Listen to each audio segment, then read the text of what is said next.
빌레몬서 1장 4절에서 6절 말씀을 제가 읽겠습니다. 이제 다 같이 자리에서 일어나 하나님의 말씀을 경청하십시오. 내가 항상 내 하나님께 감사하고 기도할 때에 너를 말하면 주 예수와 및 모든 성도에 대한 네 사랑과 믿음이 있음을 들음이니 이로써 내 믿음의 교제가 우리 가운데 있는 선을 알게 하고 그리스도께 이르도록 역사하느니라. 아멘. 자리에 앉으시기 바랍니다. 하나님께서 이 말씀으로 우리에게 은혜 주시기를 원합니다.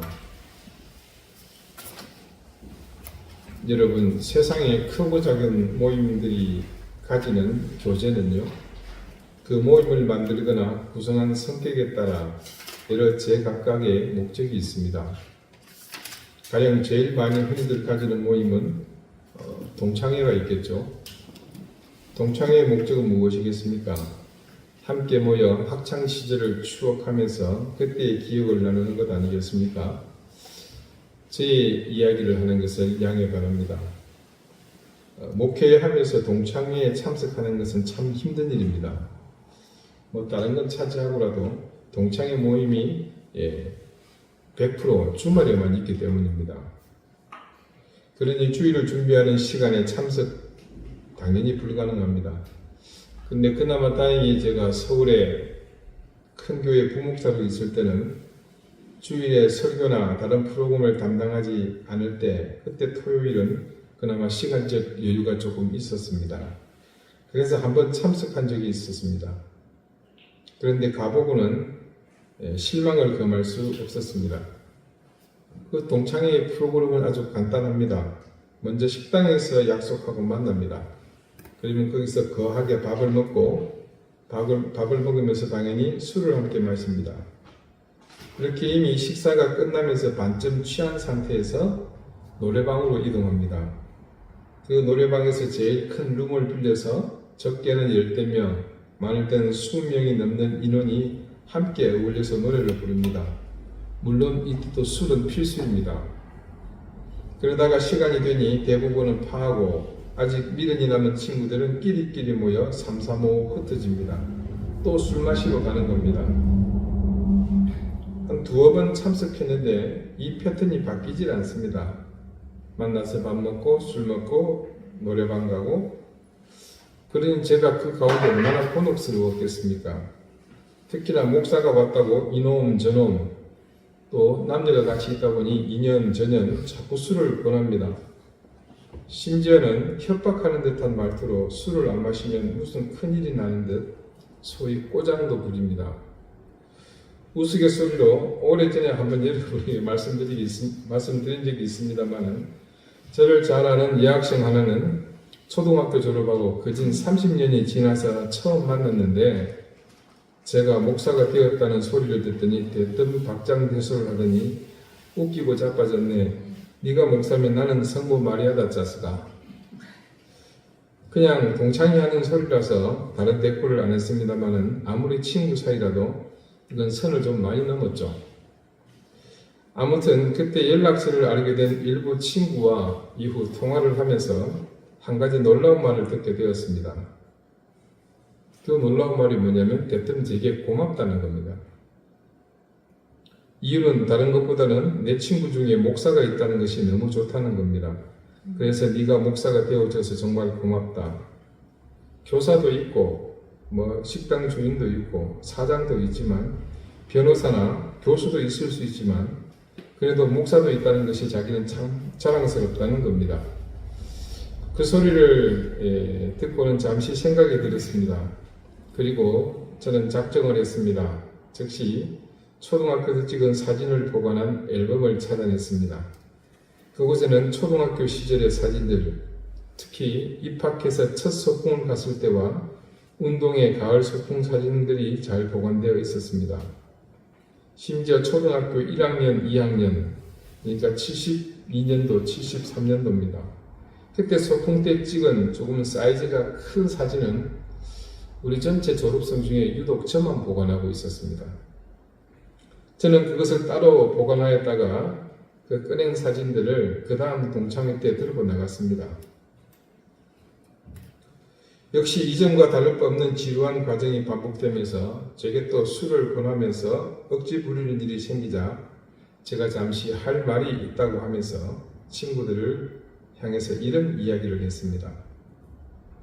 너희들 주변에 혹시 목회자가 있거든 한번 물어봐라. 나처럼 동창회에 참석하는 사람이 있는지. 아마 모르긴 해도 니들이 물어보는 족족 없다는 대답밖에는 못 들을 거다. 왜냐하면 목회자들이 주말에 이런 모임을 나갈 형편이 전혀 안 되거든. 그런데 유별나게 내가 이 자리에 참석한 것은 너희들이 정말 보고 싶었고 정말 학창시절의 그 추억이 너무나 소중했기 때문이야. 근데 너희들 오늘까지 내가 참석할 때마다 어떻게 했니? 어떻게든 목사 술 한번 먹여보겠다고 다들 얼마나 난리를 쳤냐? 나 술 못 마셔. 목사라서 그런 게 있지만 나는 술이 근본적으로 싫어. 알코올이 들어가면 머리도 아프고 정신도 없고 여러 가지 나는 그게 너무나 불편해서 그래서 안 마셔. 근데 너희들은 그래도 날 어떻게든 골탕 먹일 생각밖에는 안 하잖아. 동창회를 왜 하는 거니? 여기 그냥 술 먹을 핑계 그냥 하나 만드는 거 뭐 그게 전부냐? 그러면서 제가 가지고 간 사진을 꺼내 놓았습니다. 지난번 동창회 마치고 난 뒤 집에서 찾았다. 나 이 사진 보면서 얼마나 웃고 또 웃었는지 모른다. 옛날에 너희들 모습이 나를 포함해서 그대로 있잖아. 한번 봐라. 그리고 나이가 모두들 40이 넘었으면 조금은 그래도 이제는 남을 배려하면서 살았으면 좋겠다. 아주 가까운 사람일수록 그건 더욱 지켜주는 게 좋더라. 날 더 이상 이상한 시각으로 보지 말았으면 좋겠다. 동창이라는 이름의 친구는 말이다. 수십 년을 다른 길에서 살아온 다음 만나기 때문에 졸업 후에 그 시간이 다들 같을 수는 없잖아. 그래서 누구는 선생님, 누구는 간호사, 누구는 농사짓고, 누구는 경찰관, 나처럼 목사도 그렇게 여러 가지 너희들이 제각각 하고 있는 일 중에 한 가지 하는 것 뿐이야. 내가 다시 이 동창회에 나오게 될지는 모르겠지만 이날은 우리가 모여서 옛날 이야기도 하고 선생님 이야기도 하고 누구 연애하던 이야기 그런 이야기들 하면서 시간을 보내면 좋지 않을까 한다. 그런 말 했더니 괜히 분위기만 망쳤습니다. 그래도 일부 친구는 따로 나와서 커피 한잔 하면서 그 사진을 보고 모두들 함께 웃으며 추억 여행을 했습니다. 그러나 그 이후로는 동창회에 저는 다시는 가지 않습니다. 여러분, 사람이 모여 교제하는 이런 모임들은 어쨌든 목적이 있습니다. 그런데 그 목적에서 어긋나게 되면 본래 모임의 취지, 즉 교제하기 위해서 모인 의미는 사라지고 이상한 다른 형태로 바뀌게 됩니다. 그래도 제가 경험한 동창회는 그나마 낫습니다. 다른 모임들은 어떻습니까? 신문 기사나 인터넷 뉴스 같은 데 보면 이 초등학교 동창회에 갔다가 눈이 맞아서 바람난 이야기들이 자주 들리지 않습니까? 이혼 전문 변호사가 쓴 어느 글에 보니까 등산 동호회, 이렇게 산악회가 제일 불륜이 많고 또 이혼 사유로 많이 올라온다고 합니다. 등산 동호회는 그저 산이 좋아서 같이 모여 등산하기 위한 목적이 있습니다. 근데 그런 고유의 목적은 온데간데 없고 그저 욕망을 채우는 목적으로 변질이 되니까 참 한심하기 이를 데 없는 노릇입니다. 이런 것도 있습니다. 살을 빼자고 혹은 건강하자고 산행을 하는데 그렇게 석 달, 열흘 아니 일주일에 한 번씩이라도 한나절 정도 산행을 하면 사람은 자연 건강해지기 마련입니다. 살도 빠지고 배가 들어가는 것도 마찬가지고요. 그런데 절대 그렇게 해서 살이 빠지거나 썩 그리 건강해지지는 않는 것 같습니다. 물론 암을 치유하기 위한 목적이나 당뇨나 다른 질병 때문에 그렇게 일부러 시간을 내어서 하시는 분들은 예외입니다. 여러분도 아시겠지만 유명한 등산로 입구에는 예외 없이 식당가가 즐비합니다. 모두가 등산하러 온 사람들을 대상으로 영업하는 곳들입니다. 아침 일찍 등산을 시작해서 정상을 가뿐하게 찍고 내려와서 바로 집에 안 가죠. 다들 뭐 합니까? 배고프잖아요. 네. 점심 먹어야죠. 그래서 입구에 식당들이 많은 겁니다. 근데 그 식당들 메뉴를 보느라면요, 일부는 안 그렇지만 대개 술안주 위주로 상차림을 하는 곳이 대부분입니다.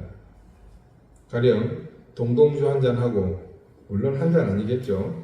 거기에 파전이나 또 먹음직스러운 닭도리탕, 요즘은 이게 표준어로 닭볶음탕이라고 합니다. 이런 것들 때려 넣고 나면 오전에 등산한 것 돌묵됩니다. 등산이 어떤 식욕을 생기게 합니다. 오히려 살이 더 찌고 배가 더 나오는 요인이 되기도 합니다. 왜 그런 말이 있지 않습니까? 과도한 운동은 비만을 부릅니다. 어디 있는 게 아니고 제가 지어낸 말입니다. 이건 완전히 여러분 목적과 전혀 다른 방향으로 결국 하지 않만 못한 그런 목적이며 교제 아니겠습니까? 여러분은 어떤 모임을 자주 가지십니까? 그 모임들은 원래의 목적대로 잘 가고 있습니까? 저와 여러분이 모두 공통으로 함께하는 모임이 있습니다. 바로 지금 이 자리입니다. 우리는 그리스도 안에서 한 지체가 되었고 방주 교회라는 한 공동체에 참여했었습니다. 그런데 그 공동체는 불순한 세력에 의해서 본래의 목적과 의미를 공격당했습니다. 그래서 정말 예수 그리스도를 구주로 믿는 사람의 모임인 본래의 그 목적이 아닌 인간이 소유한 그 소유를 따라서 불륜의 길로 동동주와 파전을 먹는 것이 목적인 기행적 목적으로 갈 길을 잃어버리고 말았습니다. 그 가운데에서 저와 여러분은 본래의 목적과 취지를 잃지 않으려고 예수 그리스도를 구주로 고백하는 사람들의 모임이라는 본래의 목적과 방향인 교회를 지금도 지키고 있습니다. 이 가운데 우리는 중요한 일을 하고 있습니다. 그것이 바로 믿음의 교제입니다. 오늘 본문 말씀은 믿음의 교제에 대한 중요한 교훈을 담고 있습니다. 본문 말씀에서 알 수 있듯이 앞서 말한 4절과 5절 내용, 내가 항상 내 하나님께 감사하고 기도할 때에 너를 말하면 주 예수와 및 모든 성도에 대한 네 사랑과 믿음이 있음을 들음이니 라고 말한 다음 6절이 어떻게 시작을 하고 있습니까? 이로써 내 믿음의 교제가 무슨 말입니까? 이 앞에 모든 행위가 무엇을 가리키고 있는 겁니까? 이 믿음의 교제를 가리키고 있는 겁니다. 이 본문 말씀을 연결지어 앞과 뒷 문장의 내용을 연결해 보면 4절과 5절의 내용에 말하고자 하는 것이 곧 믿음의 교제라는 것을 알 수 있습니다. 오늘 말씀에 따르면 믿음의 교제는 다음과 같은 몇 가지 중요한 내용을 담고 있습니다. 4절 5절을 보실까요? 먼저 뭐라고 합니까? 내가 항상 하나님께 감사한다 말하지 않습니까? 하나님께 감사하는 것이 믿음의 교제에 제일 먼저 있어야 하는 중요한 조건입니다. 여러분, 하나님의 은혜를 알지 못하는 사람이 어떻게 믿음을 소유할 수 있겠습니까? 이는 절대 불가능한 일입니다. 우리가 믿음을 소유하게 된 과정을 한번 생각해 보면 그 이유를 금방 알 수 있습니다. 여러분이 예수 그리스도를 구주로 믿기 전에 과연 우리가 씻을 수 없는 죄를 지닌 존재라는 사실을 깨달을 수 있었겠습니까? 절대 자신이 죄인이라는 사실을 모릅니다. 네 죄를 내가 알렸다. 그럼 뭐라고 그럽니까? 예, 제가 죄인입니다. 말하는 사람 한 사람도 못 봤어요. 전하, 억울하옵니다. 모함이 옵니다. 네. 지금 세상을 보십시오. 자신이 죄인이라는 사실을 모르기 때문에 영원히 죽었던 그 죄의 사슬을 벗지 못한 채 그 죄의 길을 당당하게 가지 않습니까? 죄를 알지 못하기 때문에 그 죄를 감추기 위해 혹은 그 죄를 가리기 위해 또 다른 죄를 범하게 됩니다. 죄를 또 다른 죄로 모면하려고 하는 것이지요. 그렇게 매 순간 죄의 연속이 바로 인생의 본질입니다.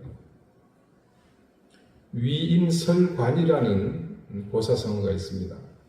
말 그대로 위인, 사람을 위해서 관직을 만든다는 겁니다. 요즘 한간에 회자되는 말이 있죠. 위인설법. 예, 한 사람을 위해서 법을 만드는 겁니다.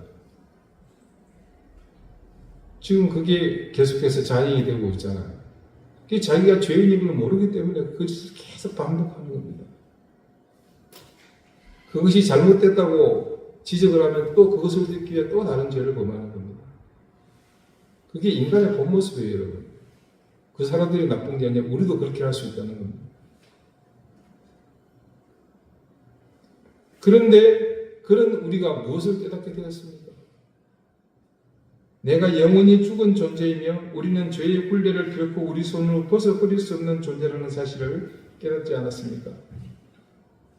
그런 우리의 죄, 첫사람 아담으로부터 지금까지 모든 인류에게 굴레 씌워진 그 죄를 하나님의 독생자 예수 그리스도께서 십자가의 희생제물로 달리셔서 물과 피를 모두 쏟아주심으로 우리가 그런 죄에서 영원히 자유롭게 되었습니다.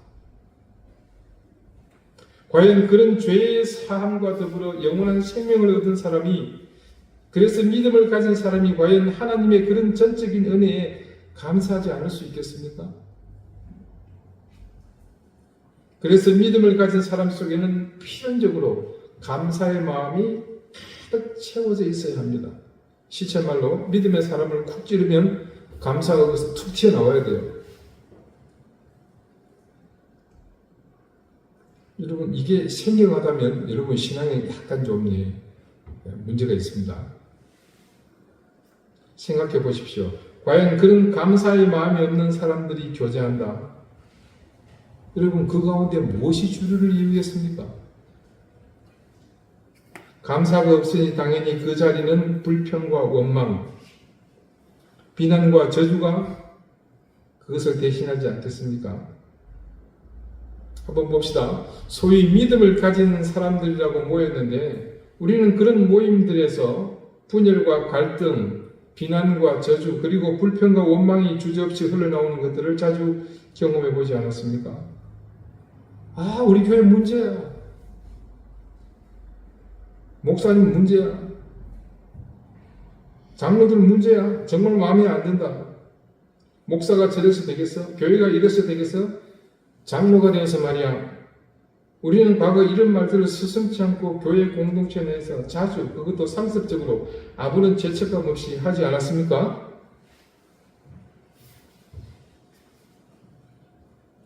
무슨 말이냐고요? 난 그런 적이 없는데. 아니, 제 얘기입니다. 우리 말고 다른 사람들 얘기예요. 그건 익숙하시죠?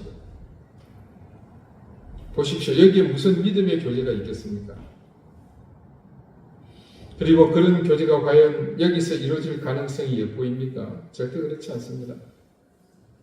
그래서 무엇보다도 하나님께 감사하는 마음이 있어야 진정한 믿음의 교제가 가능한 겁니다. 그리고 두 번째, 기도입니다. 믿음의 교제는 철저한 기도의 교제입니다. 믿음의 교제가 있는 곳은 항상 서로를 위한 중보의 기도가 필연적입니다. 결과는 적입니다만은 오늘 말씀에서도 그런 사실이 여실히 드러나지 않습니까?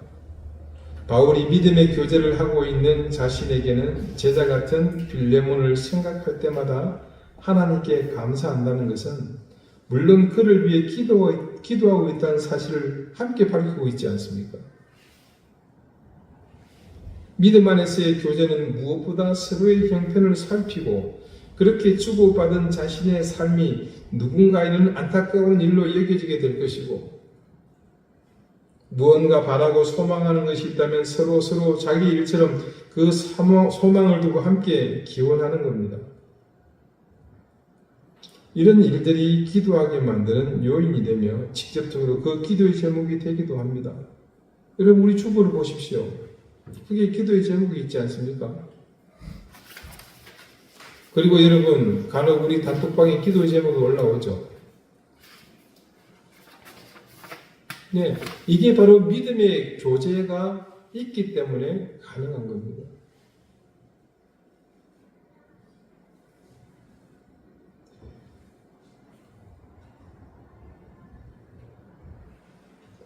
그래서 지금은 많이 사라지고 없습니다만은 예전에는 종종 기도 시간에 그런 시간들을 많이 가졌었어요. 수련회나 집회를 하면서 혹은 기도에 함께 참석해서는 서로를 향해 짝을 지어 마주보게 하고 소위 짝기도를 많이 했었습니다. 시간을 줘요. 그러면 서로서로 자기의 가지고 있는 간절함과 또 기도의 내용들을 공유하죠. 그리고 이제는 기도합시다. 그러면 서로 손을 잡고 그 사람을 위해서 그 사람 얼굴에 침이 막 튀도록 기도하지 않습니까? 그런 거 안 해보셨어요?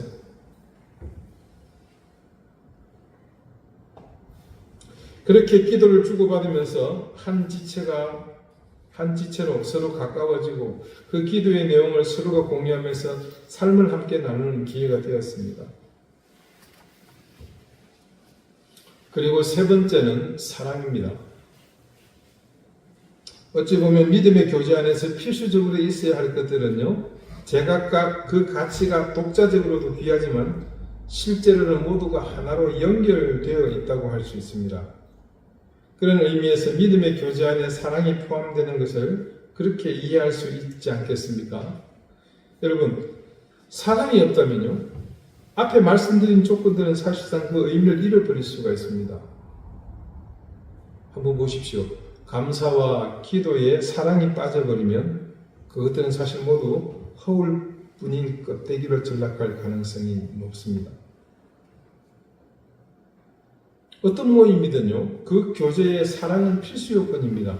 그럼 사랑이 없다면 사실상 그 모임은 형성 자체가 어려울 수 있습니다. 하나님께 감사한다는 것은 그분이 우리에게 베푸신 은혜에 대한 자연스러운 반응입니다. 그런데 하나님께서 우리에게 일방적으로 은혜를 베푸신 것은 이유가 있습니다. 그 이유, 바로 그 동력이 사랑이거든요. 그래서 사실 우리 믿음, 하나님과의 모든 관계의 원인은 사랑에 있습니다. 하나님의 사랑, 그것이 모든 관계와 상황 그리고 은혜의 사실 핵심입니다. 그러므로 하나님의 은혜와 구원을 얻은 사람들, 믿음을 가진 사람들의 교제에는 당연히 사랑이 그 근본에 가득할 수밖에 없습니다. 만약 무엇이든 왕성한데 그곳에 사랑이 존재하지 않는다, 그럼 거짓일 뿐인 거죠. 이렇듯 믿음의 교제 안에는 감사와 기도 그리고 사랑이 필연적으로 함께 있어야 합니다. 만약에 이 중에 하나라도 없다면 그곳은 믿음의 교제가 일어나는 것이 아니라 세상의 목적을 따라 이해관계에 의해 좌지우지되는 그렇고 그런 인간 중심의 교제가 있을 뿐입니다.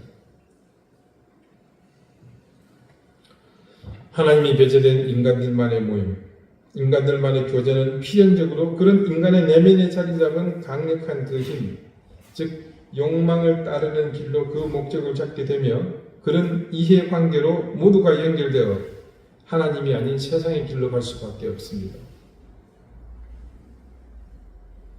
6절 말씀 후반부를 같이 한번 읽어보실까요?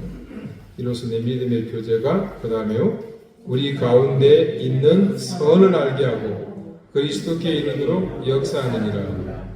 자, 이 말씀은 아주 중요한 사실을 우리에게 증언하고 있습니다. 우리가 믿음의 교제를 가질 때에 그 가운데 함께 믿음의 교제를 나누는 사람들 사이에 일어나게 될 놀라운 일에 대한 말씀입니다. 바울의 말을 빌리자면 이 편지를 읽는 빌레몬이 바울과 디모데와 함께 온전한 믿음의 교제를 행함으로 말미암아 이 교제 가운데 지금 무엇과 무엇이 일어나고 있습니까? 첫 번째로 선을 알게 하는 것이 일어나고 있죠. 두 번째는 뭡니까? 그리스도께 이르도록 하는 역사가 일어난다고 그렇게 말하고 있지 않습니까?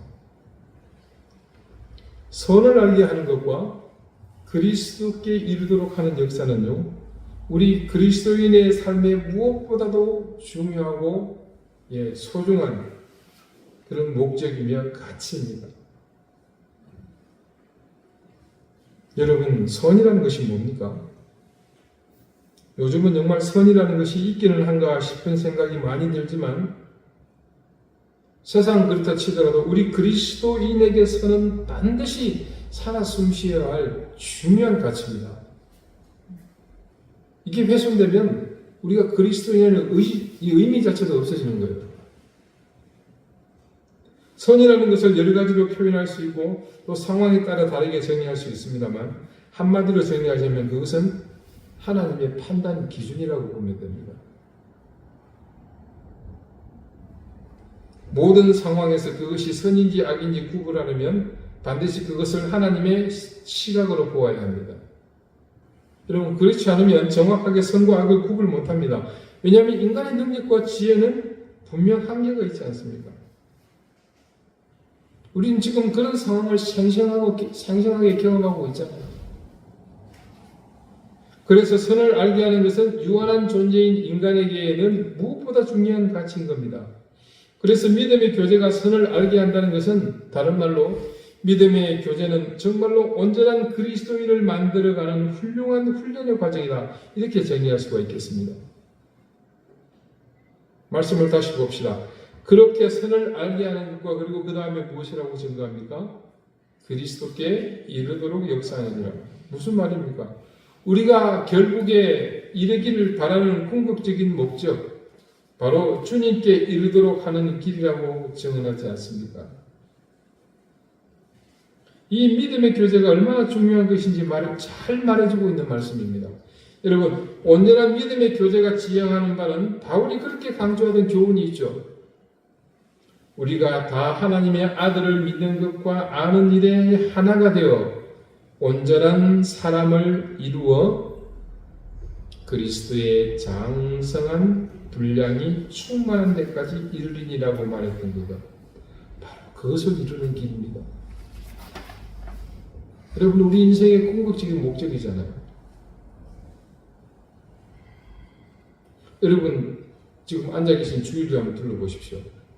참 소수, 소수는 좀 부족하고 극소수가 우리가 앉아있지만 우리는 모두가 믿음의 교제를 하고 있는 한 지체들입니다. 저 역시 여러분과 한 지체로서 믿음의 교제 가운데 있는 사람이기도 합니다. 우리가 하나님의 은혜에 늘 감사하며 서로를 위해 함께 기도하며 그리고 사랑의 교제를 늘 감당하는 것은 여러분이 살아 숨쉬는 동안 할 수 있는 가장 가치 있는 일입니다. 여러분, 우리가 이 사실을 가볍게 생각해 왔기 때문에 교회 공동체가 세상에 이렇게 지천으로 깔려 있음에도 불구하고 정작 모두가 선을 알지 못하고 그래서 그리스도께 이르지 못했던 겁니다. 왜 아까 그거 있잖아요. 우리 교회 문제, 목사 문제, 장로 문제, 다 문제, 당의 문제, 재직의 문제. 믿음의 교제가 없는 곳이잖아요. 그러니 그 교회가 선한 영향력을 가지지 못하는 것은 당연했던 겁니다. 여러분, 이 믿음의 교제가 가지는 의미가 얼마나 중요한 것인지 이제 여러분 이제 감이 좀 오시죠. 그러므로 우리 함께 정말 온전한 믿음의 교제를 나누는 그런 교회가 되도록 하십시다. 그러기 위해서 오늘 말씀이 우리에게 정언하는 것들을 위해서 함께 힘써 노력합시다. 우리 가운데 늘 하나님의 은혜에, 하나님의 사랑에, 그분의 은총에 대한 감사하는 마음을 잃지 않도록 하십시다. 저와 여러분 모두 서로를 위해 늘 기도하는 일을 게을리하지 맙시다. 그리고 하나님과 이웃, 세상을 사랑하는 마음을 절대로 잃어버리지 않도록 늘 애쓰십시다. 그렇게 우리 가운데 감사와 기도 그리고 사랑이 충만해지면 우리는 오늘 바울과 디모데 그리고 빌레몬이 했던 것처럼 온전한 믿음의 교제를 할 수 있습니다. 그리고 함께 선을 아는 것과 더 나아가 그리스도의 장성한 분량에 이르는 그런 그리스도인으로 살아생전 이 땅에서 이룰 수 있는 가장 큰 인생의 업적을 이루게 될 것입니다. 여러분 감사합시다. 그리고 함께 기도합시다. 그리고 사랑하기를 애쓰십시다. 그렇게 믿음의 교제를 온전히 이루어 가십시다. 기도드리시겠습니다. 하나님, 바울과 디모데가 빌레몬과 더불어 이룬 믿음의 교제가 얼마나 귀한 일인지 우리가 잘 깨닫게 해주십시오. 감사와 기도 그리고 사랑하는 것을 통해 그렇게 이루는 믿음의 교제가 마침내 우리로 선을 알게 하며 그리고 궁극에는 그리스도께 이르는 길이라는 사실을 기억하며 우리가 교회 공동체에서 교인 간에 이루어지는 모든 교제를 이 같은 온전한 믿음의 교제로 이어가게 해 주십시오. 세상의 목적대로 그리스도인이 자기 욕망을 따른 교제만 하는 것이 끝으로 그친다면 평생 선을 알지도 못할 뿐더러 그리스도께 이르는 것은 상상조차 하지 못한다는 사실을 기억하며 온전한 믿음의 교제를 통해 우리가 아닌 하나님의 뜻 안에서 선한 뜻을 이루어가는 그런 교회, 우리 인생이 되게 해 주십시오. 예수 그리스도 이름으로 기도드립니다. 아멘.